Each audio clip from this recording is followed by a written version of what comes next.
Imaginez que vous puissiez remonter le temps. Pas d'1 an, pas de 1000 ans, ni même d'1 million. Vous filez à toute vitesse dans le passé, survolant l'ère des dinosaures, le début de la vie sur Terre, la formation de notre système solaire. Vous voyez les premières étoiles s'éteindre, les premières galaxies fusionner dans une danse furieuse. Vous vous précipitez toujours plus loin, dans une ère nébuleuse, insaisissable, où rien de ce que nous connaissons n'existait. Ni planète, ni étoile, ni même atome. Vous vous arrêtez à la marque. Il y a 13,8 milliards d'années. Devant vous, un point, infiniment petit, infiniment dense, infiniment chaud. C'est le début de tout, le Big Bang. Mais qu'est-il arrivé ensuite ? Nous parlons souvent des étoiles et des galaxies, mais que s'est-il passé dans ces tout premiers instants, les plus chaotiques et les plus cruciaux ? Partons en voyage à travers les 100 premières années de l'univers. À une époque où les lois fondamentales de notre monde se mettaient en place. Le Big Bang n'est pas une explosion au sens habituel du terme, comme celle d'une bombe dans un espace vide. C'était la naissance de l'espace et du temps eux-mêmes. Au tout premier instant, connu sous le nom d'ère de Planck, l'univers était si minuscule que sa taille était inférieure à celle d'un proton. Et dans ce minuscule volume était contenue toute l'énergie du futur cosmos. Les conditions étaient si extrêmes que nos lois de la physique actuelle n'y fonctionnent tout simplement pas. Les 4 forces fondamentales de la nature, la gravitation, l'électromagnétisme et les interactions nucléaires fortes et faibles étaient unifiées. C'était un unique et insondable superocéan d'énergie. Nous ignorons ce qui existait avant ce moment, et peut-être ne le saurons-nous jamais. C'est un mur contre lequel bute notre connaissance. Cette ère n'a duré que 10 à la puissance moins 43 secondes. Un instant d'une brièveté inimaginable, mais tout y était contenu. Et juste après cet instant inimaginable, il se passe quelque chose d'incroyable. L'ère de l'inflation débute. L'univers se met soudain à s'étendre à une vitesse folle, supraluminique. Il est important de comprendre ceci. Ce n'est pas la matière qui volait plus vite que la lumière, mais l'espace lui-même qui s'étirait, comme une feuille de caoutchouc. En une fraction de seconde, qui a duré environ de 10 puissance moins 36 à 10 puissance moins 32 secondes, une minuscule région, plus petite qu'un atome, a gonflé jusqu'à la taille d'un pamplemousse, voire plus. Ce processus était comparable au gonflage instantané d'un ballon cosmique. À quoi cela a-t-il servi ? L'inflation a résolu plusieurs problèmes clés. Premièrement, elle a rendu l'univers incroyablement homogène. Imaginez les plis d'un tissu. Si vous étirez très fortement ce tissu, tous les plis se lisseront. Ainsi, l'inflation a lissé les hétérogénéités initiales. Deuxièmement, elle explique pourquoi notre univers est si plat au sens géométrique du terme. Et, ce qui est le plus important, c'est à ce moment précis que de minuscules fluctuations quantiques, ces tremblements microscopiques d'énergie, ont été étirés jusqu'à des dimensions astronomiques. Ces fluctuations sont devenues les germes à partir desquels, des centaines de millions d'années plus tard, allaient naître les galaxies et les amas de galaxies. Chaque étoile que vous observez dans le ciel est une lointaine descendante d'une telle micro-ondulation apparue dans les tout premiers instants du temps. Quand l'inflation a pris fin, son énergie a donné naissance à une quantité colossale de particules élémentaires. L'univers se transforma alors en une soupe bouillonnante, d'une chaleur inimaginable, connue sous le nom de plasma quarks gluons. Sa température atteignait des milliers de milliards de degrés. Dans cette soupe flottaient librement les quarks, les blocs de construction fondamentaux des protons et des neutrons, et les gluons, les particules qui les collent ensemble. On y trouvait également des leptons, tels que les électrons, et leurs cousins exotiques. C'était l'ère du chaos absolu. Les particules naissaient et s'annihilaient aussitôt en entrant en collision avec leurs antiparticules. La matière et l'antimatière se transformaient constamment l'une en l'autre et en énergie pure. Imaginez un chaudron bouillonnant où les ingrédients ne se contentent pas de cuire, mais changent constamment de forme, disparaissent et réapparaissent. Dans ce chaudron, rien de plus complexe que les particules élémentaires ne pouvait exister. Toute tentative des quarks de s'unir pour former des protons ou des neutrons était aussitôt anéantie par la température et la densité monstrueuse. L'univers ressemblait aux entrailles d'un accélérateur de particules géant, mais avec la taille de toute la région de l'espace que nous observons aujourd'hui. Au fur et à mesure que l'univers continuait de s'étendre, il se refroidissait. Et c'est ainsi que, lorsqu'il atteignit environ 1/1000e de seconde, la température chuta suffisamment pour que les quarks puissent enfin s'unir. L'interaction nucléaire forte prit le dessus. Les quarks commencèrent à s'agglomérer par groupes de 3, formant les premiers protons et neutrons, ces particules qui constituent le noyau de tous les atomes. Ce moment est connu sous le nom de l'époque hadronique. Le mot hadron désigne justement les particules composées de quarks. À présent, la soupe devint un peu plus structurée. Au lieu de quarks libres, y flottaient des protons, des neutrons et d'autres hadrons moins stables, qui se désintégraient rapidement. Mais le chaos n'avait pas disparu pour autant. La densité et la température étaient encore si élevées que les protons et les neutrons entraient constamment en collision les uns avec les autres et avec d'autres particules. C'est précisément à ce moment-là, à la première seconde de la vie de l'univers, qu'une grande bataille s'est déroulée. La matière contre l'antimatière. Selon nos théories, lors de la naissance des particules à partir de l'énergie, une quantité égale de matière et de son reflet spéculaire, l'antimatière, aurait dû apparaître. Lorsqu'une particule rencontre une antiparticule, elle s'annihile, se transformant en énergie pure, un éclair de lumière, des quanta gamma. Si elles avaient été en quantité rigoureusement égale, alors après le refroidissement de l'univers, elles se seraient toutes mutuellement détruites, et il n'y aurait eu qu'un océan de photons. Il n'y aurait eu ni étoiles, ni planètes, ni nous. Mais par un heureux hasard, pour chaque milliard de paires particules-antiparticules, il y avait une particule de matière en trop. Cette minuscule asymétrie, d'une seule sur 1 milliard, est la raison pour laquelle notre monde existe. Des milliards de particules et d'antiparticules se sont annihilés dans une gigantesque explosion et ce minuscule surplus de matière est demeuré. Toute la matière dont sont faites les galaxies, les étoiles et nous-mêmes est le vestige de cette grande bataille. L'origine de cette asymétrie est l'un des plus grands mystères de la physique moderne. Quand l'univers n'eut qu'une seconde, la température chuta à environ 10 milliards de degrés. L'annihilation de la matière et de l'antimatière s'était pour l'essentiel achevée. L'univers était alors composé de protons, de neutrons, d'électrons, de neutrinos et d'une quantité gigantesque de photons, des particules de lumière nées du processus d'annihilation. Cet océan de lumière était si dense qu'il rendait l'univers absolument opaque. Un photon ne pouvait parcourir un seul millimètre sans entrer en collision avec un électron. Mais l'événement le plus important restait encore à venir. Dans l'intervalle entre la première seconde et la 3e minute environ, la température descendit à 1 milliard de degrés. C'est un seuil magique.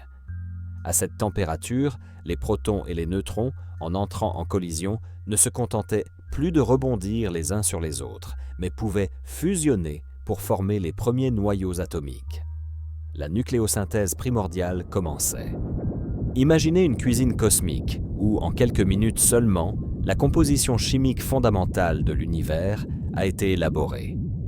Les protons, qui sont en fait des noyaux d'hydrogène, ont commencé à s'assembler avec des neutrons pour former le deutérium ou hydrogène lourd.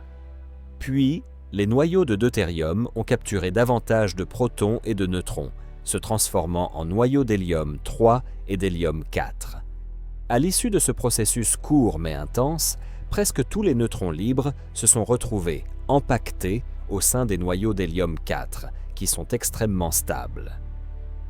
Vers la fin de la 3e minute, la nucléosynthèse primordiale était achevée. L'univers avait suffisamment refroidi pour que les réactions nucléaires cessent. Et qu'en fut-il le résultat? Environ 75% de toute la matière ordinaire, en masse, est restée sous forme de protons, c'est-à-dire de noyaux d'hydrogène. Les 25% restants se sont transformés en noyaux d'hélium. Il y avait bien de minuscules traces de deutérium, de lithium et de beryllium, mais en quantité infime. Cette composition prédite par la théorie du Big Bang, 3/4 d'hydrogène et 1/4 d'hélium, correspond parfaitement à ce que les astronomes observent aujourd'hui dans les étoiles les plus anciennes et les lointains nuages de gaz. C'est l'une des preuves les plus solides que notre théorie est juste. L'univers a ainsi acquis sa configuration d'usine de base, sa composition chimique initiale, en seulement 3 minutes. Après la fin de la nucléosynthèse, une longue époque, relativement calme, s'est installée. Pendant les quelques dizaines de milliers d'années suivantes, l'univers était un plasma chaud et dense. Il y flottait des noyaux d'hydrogène et d'hélium, ainsi que des électrons libres. Et tout cela baignait dans la lumière éblouissante des photons. Comme nous l'avons déjà mentionné, à cause des électrons libres qui dispersaient constamment la lumière, ce plasma était absolument opaque. Si vous aviez pu vous y trouver, vous n'auriez rien vu d'autre qu'un voile blanc brillant et uniforme dans toutes les directions, semblable à un brouillard très dense ou à ce qui se trouve à l'intérieur du Soleil. La température baissait lentement à mesure que l'espace s'étendait. Et bien qu'à première vue, rien ne se passa dans ce brouillard uniforme, en réalité, c'est à ce moment-là qu'a commencé son œuvre la principale force invisible, la matière noire. La matière noire est une substance mystérieuse qui n'interagit pas avec la lumière. Nous ne pouvons pas la voir, mais nous savons qu'elle existe par son influence gravitationnelle sur les étoiles et les galaxies. Il y en a environ 5 fois plus que de matière ordinaire visible pour nous. Et à l'ère du plasma, elle avait un avantage considérable. Alors que la matière ordinaire, protons, noyaux d'hélium, électrons, subissait constamment la pression des photons qui l'empêchait de se contracter sous l'effet de la gravité, la matière noire était insensible à cette pression. Les photons la traversaient simplement. C'est pourquoi, tandis que la matière ordinaire restait uniformément répartie dans le plasma, la matière noire commença lentement, mais sûrement, à s'agglomérer en amas sous l'effet de sa propre gravité. Elle formait des puits gravitationnels, invisibles, ou, comme on les appelle, des halos. Ces halos de matière noire sont devenus une charpente invisible sur laquelle la matière ordinaire allait s'accumuler à l'avenir. Ils étaient les germes des futures galaxies.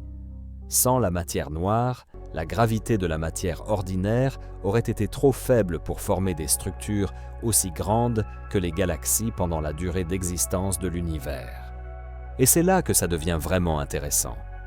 La matière ordinaire, même si elle ne pouvait pas encore tomber dans ces puits gravitationnels à cause de la pression lumineuse, ressentait tout de même leur attraction. Un gigantesque bras de fer s'est engagé. La gravité de la matière noire tirait la matière ordinaire vers l'intérieur des agglomérats, tandis que la pression des photons chauds la repoussait vers l'extérieur. Cette opposition a engendré des ondes gigantesques qui se propageaient à travers tout l'univers. C'étaient des ondes sonores, ou, en termes scientifiques, des oscillations acoustiques baryoniques. Oui, l'univers primordial avait son propre son. Bien sûr, ce n'était pas le son que nous pouvons entendre, mais des ondes de densité et de pression dans le plasma se propageant à une vitesse supérieure à la moitié de celle de la lumière. Ces ondes, comme des ronds dans l'eau, se propageaient à partir des condensations initiales. Elles comprimaient et raréfiaient le plasma, créant un motif caractéristique dans la distribution de la matière. Ces ondes sonores ont voyagé à travers l'univers pendant des centaines de milliers d'années, tant qu'il restait opaque, et elles ont laissé derrière elles une empreinte que nous pouvons observer encore aujourd'hui. Cette empreinte est visible aussi bien dans le rayonnement fossile que dans la façon dont les galaxies sont réparties dans l'espace. En mesurant la taille caractéristique de ces ronds dans l'eau, nous pouvons déterminer avec une très grande précision les paramètres de notre univers. Alors, faisons le point sur ce qu'était l'univers à l'âge de 100 ans. C'était encore une sphère gigantesque et en expansion, faite de plasma chaud et opaque. La température avait chuté de milliers de milliards de degrés à quelques centaines de milliers de degrés, ce qui est encore incroyablement chaud selon nos normes. Dans ce plasma flottaient des noyaux d'hydrogène et d'hélium, ainsi que des électrons libres. L'énergie dans l'univers était principalement concentrée dans les photons, les particules de lumière. Ils étaient bien plus nombreux que les particules de matière. C'est pourquoi cette époque est souvent appelée dominée par le rayonnement. Le cosmos était inondé d'une lumière éblouissante, mais cette lumière était piégée à l'intérieur du plasma sans pouvoir voyager librement. Quelque part dans ce plasma, invisible et insensible à la lumière, des amas de matière noire se formaient et grandissaient déjà. Ils créaient le paysage gravitationnel du futur univers, des vallées et des collines qui détermineraient où apparaîtraient les premières étoiles et galaxies. Et à travers tout ce plasma se propageaient les échos du son cosmique, des ondes de densité gigantesque. Au 100e anniversaire de l'univers, il n'y a eu aucun feu d'artifice, pas de gâteau, pas de bougies. C'était toujours la même ère d'attente.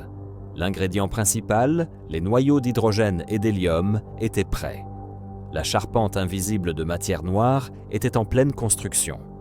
Mais pour l'étape suivante, la création des atomes, l'univers devait encore se refroidir davantage.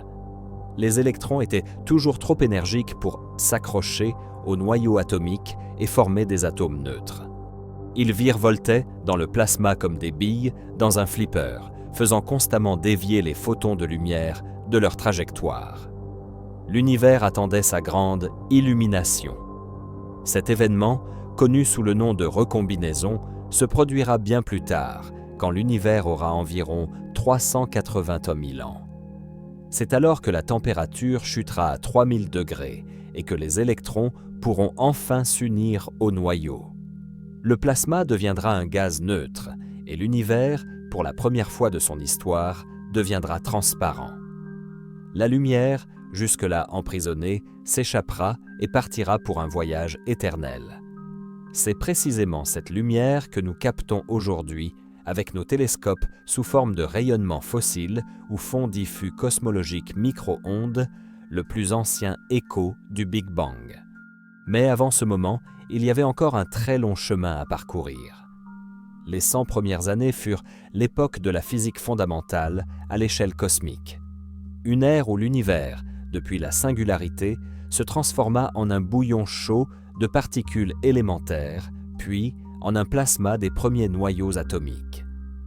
Ce fut le temps où se définirent les paramètres clés de notre monde, la quantité de matière, la composition chimique de base et où les graines des futures structures cosmiques furent semées. Ce fut un temps de silence, hormis le bourdonnement des ondes sonores dans le plasma.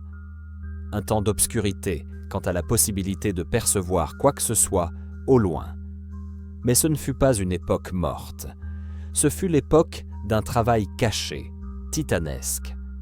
Alors que nous n'apercevons qu'un brouillard bouillonnant, sous son voile, la gravité avait déjà commencé son œuvre lente mais implacable pour la construction du monde que nous connaissons. Chaque atome de votre corps, hydrogène, carbone, oxygène, est passé par ce berceau ardent.